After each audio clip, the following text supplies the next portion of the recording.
মা, আমার মা, তুমি আমার মা। তোমার চরণ তলে আমি থাকবো সদাই। মা, আমার মা। নমস্কার বন্ধুরা, অনেকদিন পর আজকে মায়ের একটি রূপ দেখলাম। এই মা মানুষের জন্য, তার সন্তানের জন্য কি করে, সে একমাত্র মা ছাড়া বোঝে না। একটা শিশু যখন প্রথম ভূমিষ্ঠ হয়, সে প্রথম এই শব্দটার সঙ্গে পরিচিত হয়। আর আমরা যখন দুঃখ, কষ্ট, যন্ত্রণায় কেঁপে উঠে, তখন এই শব্দটাই প্রথম ভেসে ওঠে, মা। প্রত্যেকটা সন্তানের কাছে মা তার আপন মানুষ। সেই মাকে আমরা কখনোই ভালোবাসা দিই না, আদর দিই না। আর সেই মা যখন জীবন থেকে চলে যায়, তখন আমরা অনেক কষ্ট পাই। আমার জীবন থেকে আমার মা চলে গেছে, ঠিক আমিও, প্রত্যেকটা মানুষ যেরকম, প্রত্যেকটা সন্তান যেরকম তারা কষ্ট পায়, আমি আজকে সেই মায়ের কষ্ট পাচ্ছি। তাই বন্ধুদের বলবো, যাদের মা জীবিত আছে তারা তাদের মাকে যত্ন করুন, সেবা করুন। একটা জিনিস ভাবুন, আপনি যখন ছোট ছিলেন তখন আপনার মায়ের বুকে কত কিছু করেছেন, পটি করেছেন, আপনার মা কিন্তু কিছু ভাবেনি।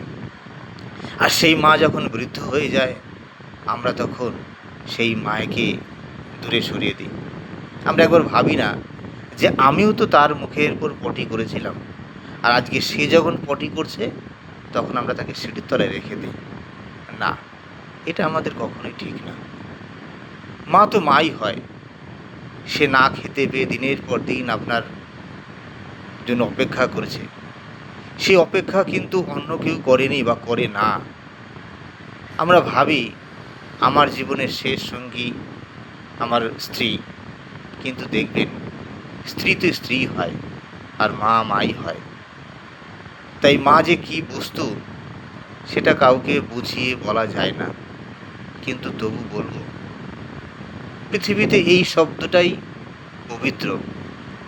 তাই বন্ধুরা, আর সবার সঙ্গে ছলনা করবেন, এই মা শব্দের সঙ্গে ছলনা করবেন না।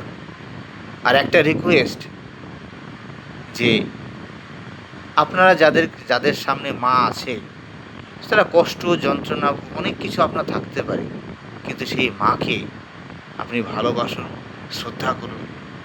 সবথেকে বড় কথা কি, লাস্ট একটা কথা বলি, আপনি যদি আপনার মাকে সেবা করেন, আপনার বাবাকে যত্ন করেন, সেবা করেন, দেখেন, তাহলে আপনার সন্তান কিন্তু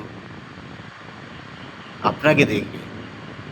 আমরা যে গাছটা লাগিয়ে যাব, সেই ফলটা কিন্তু আমরা নিজেরাই ভোগ করব। তাই বন্ধুরা, প্রত্যেকের মা বাবাকে আপনারা সেবা যত্ন করবেন, দেখবেন। আর শুধু এইটুকু ভাববেন যে আমিও তো একটা সময় এইরকম অনেক অন্যায় অত্যাচার করেছিলাম। না হয় মা সেই অন্যায় অত্যাচারই করছে, সেইটা বুঝেই হয়তো মাকে সেবা যত্ন করবেন। রাধে রাধে, সবাই ভালো থাকবেন। মা নিয়ে কত কথাই না মনে পড়ে, তাই কোনো কথাতেই শেষ হয় না। আমার মনে পড়ে আমার মা দিনের পর দিন না খেয়ে বসেছিল। আপনার মাও কিন্তু ঠিক একই রকম দিনের পর দিন কষ্ট সহ্য করেছে। একটা গাছ যেমন পৃথিবীর সমস্ত বাধা বিঘ্ন অতিক্রম করে সে ফল দান করে, আর তার বিনিময়ে আমরা কি করি, সেই গাছকে ঢিল ছুঁড়ে তার ফলটা আমরা কেড়ে খাই, এবং শেষ হয়ে গেলে গাছ কেটে